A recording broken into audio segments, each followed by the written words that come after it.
యేసు ప్రభు చెప్పిన మాట ఏంటో తెలుసా?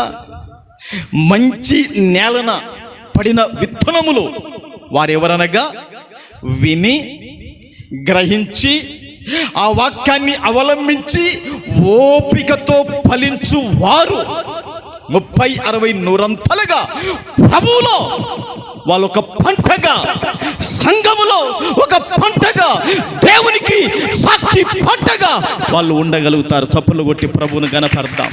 ప్రభుకు మహిమ కలుగును గాక. శరీర సంబంధమైన భౌతికమైన గోధుమల ఎవల పైరు చెడిపోయిందే, వాళ్ళకంత దుఃఖం ఉంది కదా.